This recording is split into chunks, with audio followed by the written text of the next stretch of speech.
신랑 귀한 찬양 감사합니다. 오직 주님만이 나의 전부입니다 라고 고백하고 찬양하셨는데, 이 찬양의 고백이 우리 모든 성도님들 한 분 한 분 가운데도 있기를 소망합니다. 주님은 내 모든 마음, 모습, 내 모든 형편을 우리 주님께서 아시기에, 내 모든 것들을 아시는 주님께 늘 우리가 나아가 예배하고 기도하고 감사하며 찬양하시는 한 분 한 분 되시기를 간절히 소망합니다. 제가 얼마 전에 올 봄에 남한산성을 다녀왔었는데요, 그 남한산성 길을 걷는데 그곳에 소나무 숲이 우거져 있습니다.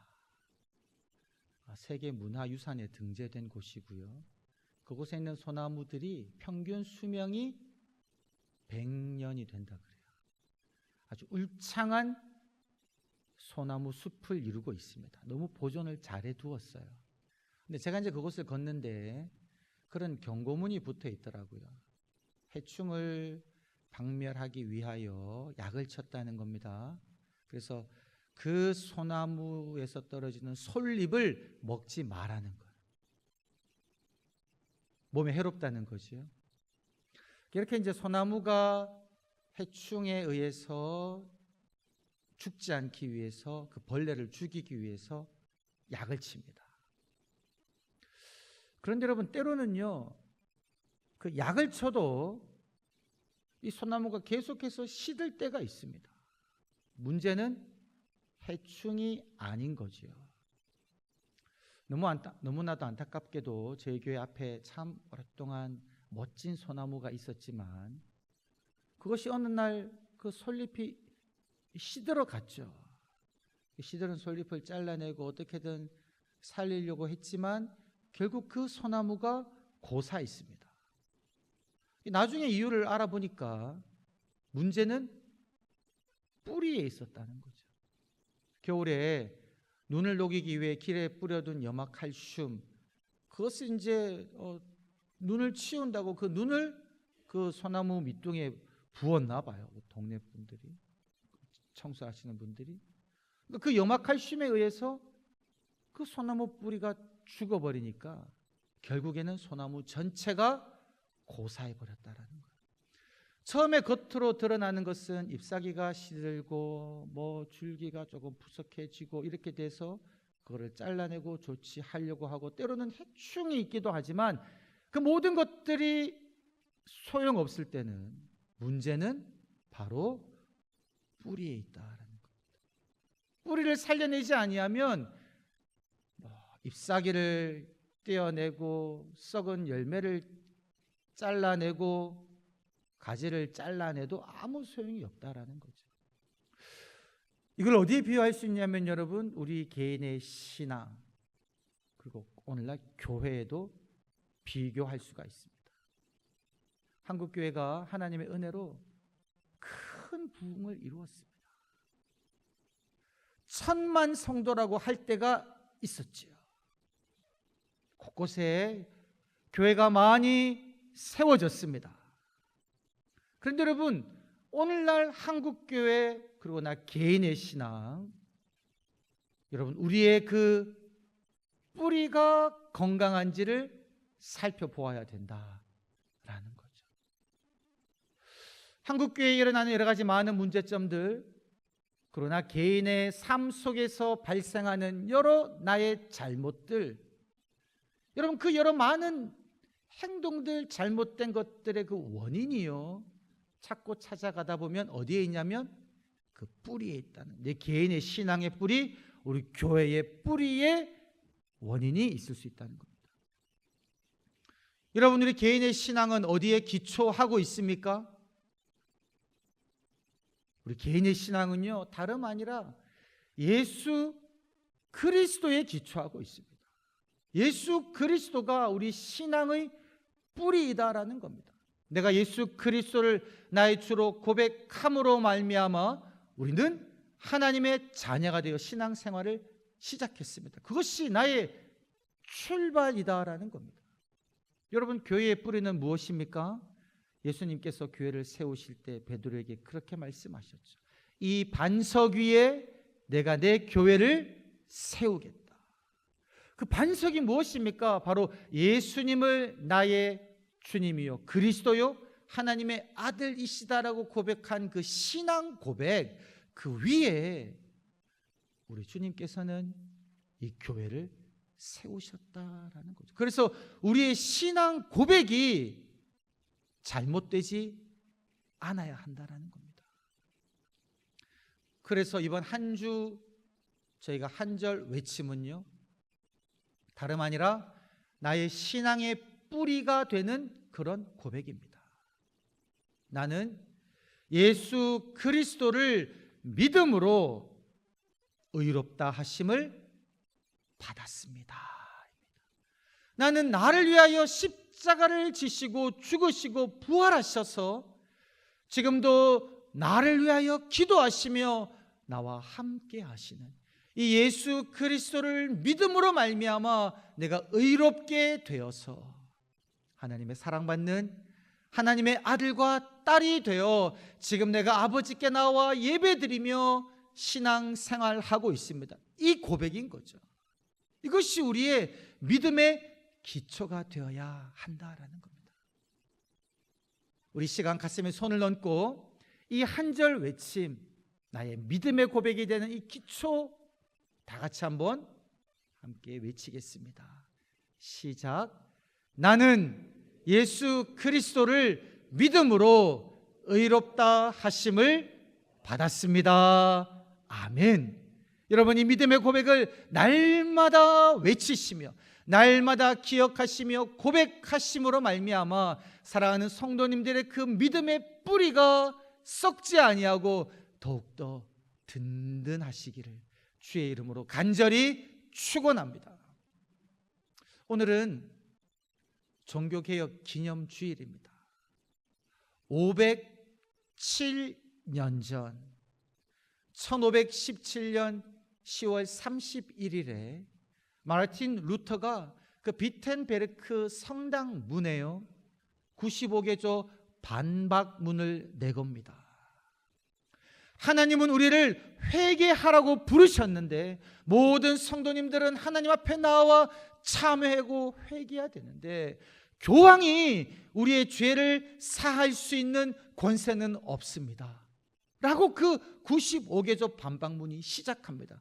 그래서 이 교황에게 그리고 많은 이 주교들에게 사제들에게 함께 나와 무엇이 옳은지 토론해 보자라는 겁니다.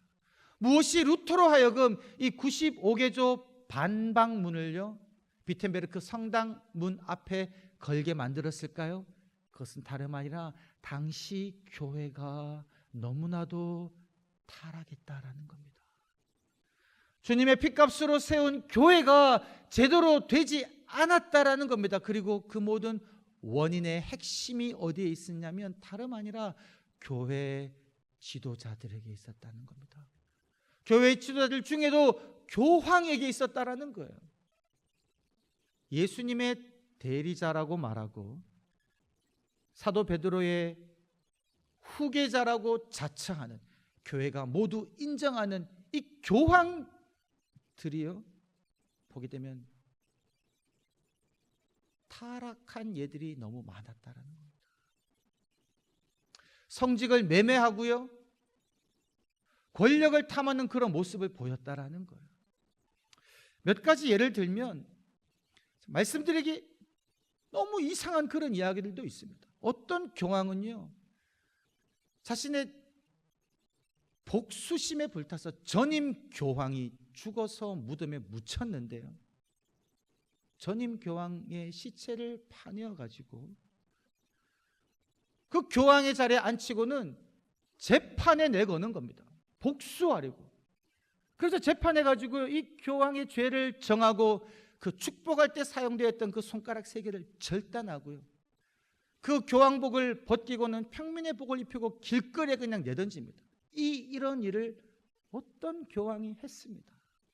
그리고 어떤 교황은요 교황직에 올라가지고 그 교황청을 매춘굴로 만들어버려요. 그런 일도 했다는 거예요. 그리고 어떤 교황은요, 많은 돈을 받고 교황직을 다른 사람에게 물려줍니다. 많은 돈을 주니까 물려준 거예요. 그리고 얼마 지나서 그 교황직을 자신이 차지하기 위하여 정치적 힘을 이용합니다. 그리고 2번씩이나 교황의 자리에 오릅니다. 그리고 마지막에는 다시 많은 돈을 받고 그 교황직을 내어줍니다. 그리고 알렉산드로 6세라는 교황이 있었는데요, 이 교황은 교황직에 오르기 전에 이미 혼외 자식이 그가 인정한 것만 8명이나 된다라고 이야기합니다. 그리고 교황에 당선되기 위하여 그는 교황을 뽑는 그런 투표권이 있는 추기경들에게요, 막대한 돈을 사용합니다. 그런데 이것이 사실인지 아닌지 논쟁이 되고 있다 그래요. 그런데 논쟁이 되는 이유도 참 가관입니다. 왜냐면요, 왜 이것이 논쟁이 되냐면 그 당시 교황들이 교황에 당선되기 위하여 돈을 사용하는 것은 일반적이었다라는 거예요. 이 알렉산드로 6세의 경쟁자였던 줄리 아노와 대결을 했는데 그 줄리 아노도 교황에 당선되기 위하여 많은 돈을 사용했다라는 겁니다. 그래서 만약에 이 알렉산드로 6세가 교황 선거에서 당선되기 위하여 많은 돈을 사용하고 그 돈으로 당선되었다면 이 알렉산드로 6세가 아니라 줄리 아노가 당선되는 것이 맞다, 이런 이유로 알렉산드로 6세가 돈을 써서 교황에 당선되었다는 것이 논쟁이 된다라는 거예요. 그리고 이 교황이 되고 난 다음에요, 자기 자식들에게 많은 교회 권력을 물려줍니다. 그리고 그 중에 한 명인 체사레 보르자라에게는요, 이 아들이 16세 때 주교로 세우고 추기경까지 세우는데 나중에 이 아들을 이용해서 주변 국가들을 복속시키기 위해서 이 추기경으로 세운 체사레 보르자를 환속시키고, 추기경차를 내려놓고 환속시키고 그를 공작으로 삼아가지고요, 주변 국가들을 복속시키게 한다는 거죠.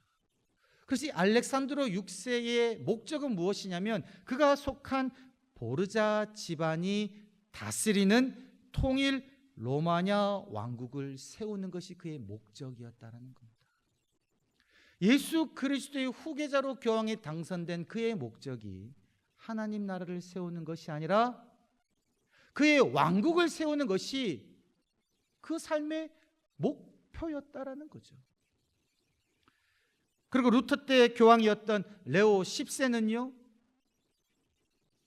베드로 성당을 건축하기 위해 막대한 자금이 들어 교황청에 돈이 부족하자 면벌부, 벌을 면제하는 증, 또 다른 말로는 면죄부라고 하는 것을요, 남발합니다.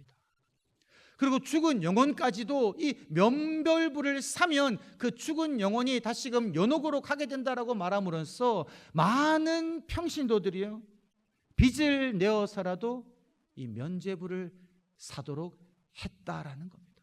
성직을 매매하였습니다. 그런데 여러분, 그 당시에는요, 이 성경이 라틴어로 되어 있고 성경을 해석하는 그 권위가 오직 교황에게만 있다라고 했기 때문에 평신도들이요, 하나님이 무엇이라고 말씀하시는지, 말씀에 무엇이라고 되어 있는지 알지를 못했기 때문에 이런 교황의 전행을 그냥 그러려니 하고 볼 수밖에 없었다라는 겁니다. 이런 식으로 교회는 타락했고 그 타락의 가장 선두에 교회 지도자들이 서 있었다라는 겁니다. 여러분, 이러한 상황 속에서 루터가 종교 개혁을 시작했는데요, 그 기치가 무엇이었냐면 오직 성경, 오직 믿음, 오직 은혜, 오직 예수 그리스도, 오직 하나님의 영광이라는 이 5가지 가치를 내걸었습니다. 교회의 전통이나 교회의 권위가 성경 말씀 위에 있지 않다라는 겁니다. 오직 하나님의 말씀의 권위만이 우리를 구원할 수 있다는 거죠. 우리의 공로나 우리의 의로움으로 구원받는 것이 아니라 오직 믿음으로, 오직 하나님의 은혜로 구원받는다라는 겁니다.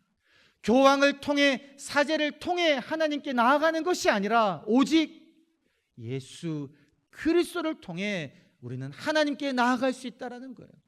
사람의 영광이 아니라 우리 모두는 하나님의 영광을 위하여 살아야 한다라는 이 5가지 기치를 내걸고 교회를 개혁하기 시작했다라는 겁니다. 여러분, 이것이 당시 종교개혁의 출발점이었고요, 오늘날 이 종교개혁의 기점으로 해서 우리 개혁교회가 세워졌다라는 겁니다. 그런데 여러분, 우리가 좀 전에 중세시대의 교회가 타락했고 그 교회 타락의 가장 선두에 교회 지도자가 있었다라고 이야기했는데요, 여러분, 오늘날의 교회는 어떠합니까? 오늘날의 이 한국교회는 어떠합니까? 오늘날의 한국교회는, 이 영동교회는 과연 건강한 교회인가? 이 뿌리가 건강한 교회인가? 우리가는 이 시간 살펴보아야 한다라는 거죠. 우리가 교황을 향하여 손가락질하며 어떻게 교황이 그렇게 할 수 있느냐라고 비난할 것이 아니라 오늘 우리를 바라보며, 한국 교회를 바라보며, 한국 교회는 오늘날 오직 말씀으로, 오직 믿음으로, 은혜로, 오직 예수 그리스도만을 높이며 하나님의 영광만을 높이며 이 교회는 지내고 있는지를 돌아보아야 한다라는 겁니다. 여러분, 너무나도 안타깝게요, 오늘날 한국 교회를 돌아보면, 주님이 핏값으로 사신 이 교회를 돌아보면요, 사실 그 루터가 살았던 시대와 너무나도 유사한 일들이 오늘날 이 한국 교회에도 일어나고 있음을 우리가 부인할 수가 없다라는 사실입니다. 여러분, 제가 통합교단에 속해 있고요, 여러 교단들마다 교단을 대표하는 총회장이 있습니다. 그리고 교회 연합체인 노회가 있습니다. 다른 교단은 지방회라고도 합니다. 이 지방회와 노회와 총회를 대표하는, 여러분, 노회장이 있고요, 지방 감독이 있고요, 총회장이 있습니다. 그런데 여러분, 이 총회장이 되기 위해서는요, 현실적으로 보았을 때에 이 식사 대접을 하고, 그리고 얼마 정도를 사용해야지만이 이 총회장에 당선된다라는 이 사실이요, 이 교계 안에 공공연한 이야기로 있다라는 겁니다. 이것이 오늘날 교회의 현실이다라는 거죠. 여러분, 어떤 교회는요, 임직 선거할 때 내가 임직자에 당선되기 위하여 교인들에게요 선물을 주고 돈을 주기도 한다라는 겁니다. 이것이 너무나도 많이 있기 때문에 선거관리위원회가 선거법에, 교회의 선거법입니다, 금권이나 선물을 주면은 안 됩니다 라는 규정을 만들 정도이다라는 거죠. 오늘날 교회의 현실이 그러한 모습이 있다라는 거죠. 오늘날 교회 지도자는 어떠합니까? 몇 년 전에 미국에서부터 출발한 그 미투로 인해서 한국에도 미투 운동이 한참 있었습니다. 여러분, 미투 운동이 한참일 때요, 교회도 그 파고에서 벗어날 수가 없었죠. 어떤 자료조사하는 기관에서요, 성범죄 추문이 있는 그런 직군을 조사해 봤더니만 1위가 너무나도 안타깝게도 종교계 지도자였다는 겁니다. 1위가. 여러분, 교회도 종교계에 속한다는 거죠. 불교, 천주교, 기독교 다 포함해서 종교계 지도자가 성범죄 추문의 1위이다라는 것이 몇 년 전 리서치 조사 기관에서 조사 결과 발표한 내용입니다. 너무나 말씀드리기 안타깝지만 여러분, 제 교회가 소속되어 있는 통합 측 총회장도요, 얼마 전에 전임 총회장이 성 문제로 불명예 퇴진을 하게 되었습니다. 그리고 총회장이 불명예 퇴진을 할 때 그냥 또 퇴진한 것이 아니라 전별금으로 교회에 많은 액수의 돈을 요청했다라는 거예요. 여러분, 이러한 사실들이 우리가 속해 있는 교단 안에 일어나고 있다라는 겁니다. 제가 교회 담임 목사로 와서 들은 이야기입니다. 지방의 어떤 교회인데요, 그 교회 담임으로 가기 위해서 그 교회가 돈을 요구했다라는 거예요. 그 이유가 무엇이냐니까, 전임 목사님이 은퇴할 때 일정 금액을 지급해야 되는데 그 재정을 후임자가 감당하기 힘들어 가지고 그 금액을 교회가 감당하기 힘들어 가지고요, 그 금액을 후임자에게 요청했다라는 거예요. 제가 이 이야기를 처음 듣고 깜짝 놀랐는데, 이런 일이 저희가 속해 있는 이 교회 안에, 교단 안에 일어나고 있다라는 겁니다. 그런데 여러분, 이러한 문제들을 바라볼 때 우리가 어떻게 교회가 그럴 수 있냐, 어떻게 교회 지도자가 그럴 수 있냐, 이렇게 비난할 것이 아니라 이것이 오늘 우리의 모습이다라는 겁니다. 여러분, 이러한 모습이 왜 일어나게 되었을까요? 이러한 일들을 해결하기 위해서 우리가 무엇을 해야 할까요? 그렇게 잘못한 지도자들을 그냥 쳐내는 것만으로 이런 문제가 해결될 수 있을까요? 그것은 단순한 가지치기에 불과하다는 겁니다. 정말 이러한 문제가 해결되기 위해서는 나 개인의 신앙의 뿌리가 어떠한지, 오늘 한국교회의 신앙의 뿌리가 어떠한지를 살펴보아야 한다라는 사실입니다. 오늘 말씀을 보게 되면 그렇게 이야기하고 있습니다. 오늘 말씀을 보게 되면 모든 사람이 죄를 범하였음에 하나님의 영광에 이르지 못한다. 여러분, 말씀은 무엇이라고 이야기하고 있습니까? 모든 사람이 죄인이다라는 거예요. 우리가 앞에서 살펴보았던 그 엄청난 잘못을 범했던 교황들만이 죄인이 아니라, 제가 지금 말씀드렸던 저희 교단의 그 총회장 그분만 죄인이 아니라, 오늘날 성추문에 입사인 교회 지도자만이 문제가 아니라, 죄인이 아니라, 오늘 이 자리에 앉아 예배 드리고 있는 나 자신도 하나님의 영광에 이를 수 없는 죄인이다라는 것이 오늘 하나님 말씀이 우리들에게 가르치고 있는 그 핵심적인 말씀이다라는 겁니다. 모든 사람이 죄를 범하였기 때문에 내가 죄인이기에 하나님의 영광에 이를 수 없는 그런 사람이었는데, 무엇이라고 이야기합니까? 하나님의 한 의가 나타났으니 예수 그리스도의 속량함으로 말미암아 하나님의 은혜로 값없이 의롭다 하시는 예수 그리스도를 믿음으로 말미암아 모든 죄인들을 의롭다 하시는 하나님의 의가 나타났다라는 사실입니다. 여러분, 하나님의 의로우심으로 말미암아 예수 그리스도를 우리 모든 죄를 지시고 십자가에 못 박아 죽게 하시고 예수 그리스도를 믿는 자를 바라볼 때에 예수 그리스도를 보심으로 말미암아 모든 죄인을 의롭다라고 하시는 이 하나님의 의로우심으로 말미암아 내가 의롭다 하심을 받았다라는 겁니다. 여러분, 이것이 우리 신앙의 뿌리가 되어야 한다라는 겁니다.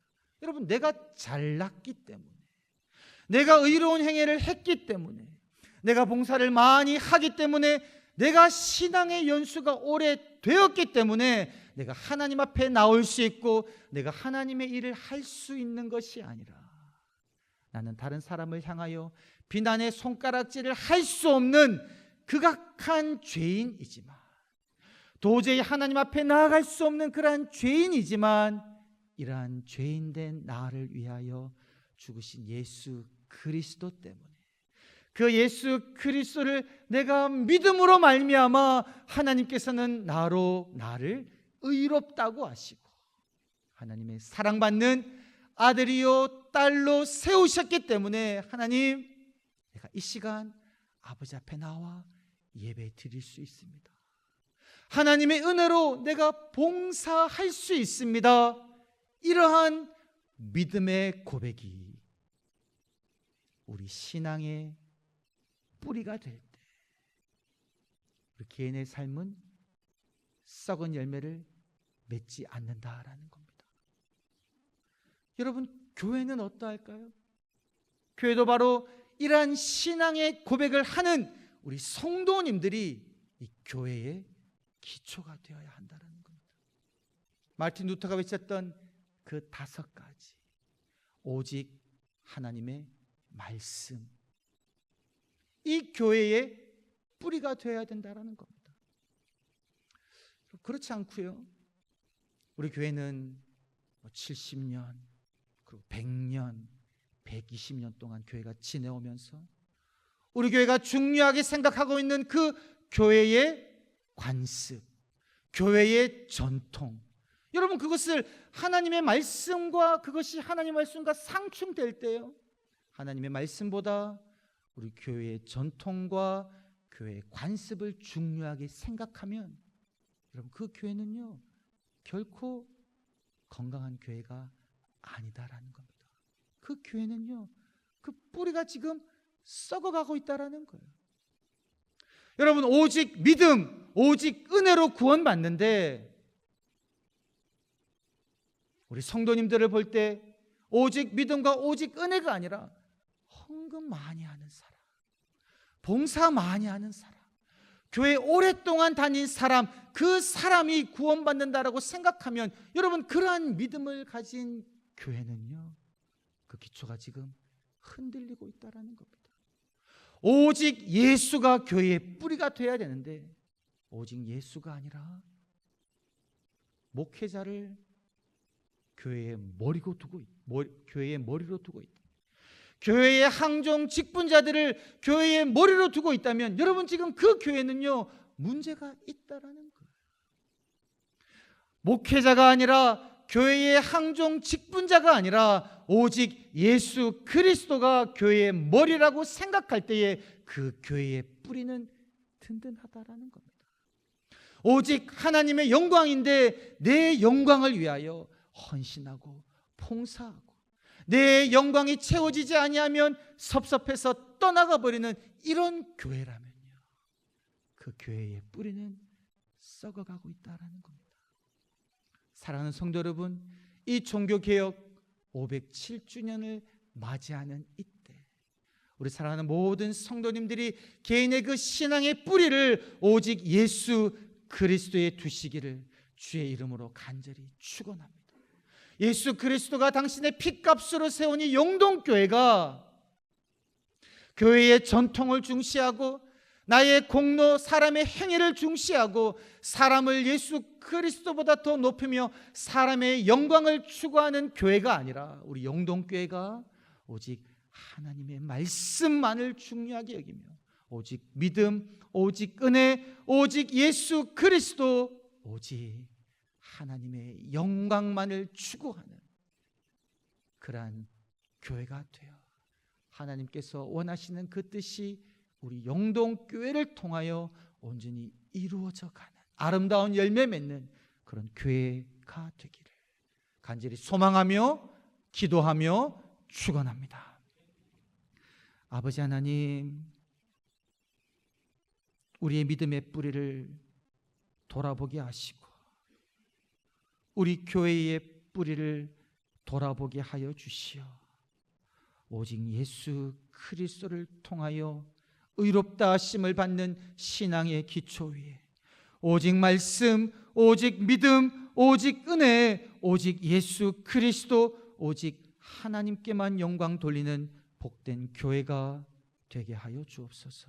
감사드렸고 이 모든 말씀 우리 주 예수 그리스도의 이름으로 기도드리옵나이다. 아멘.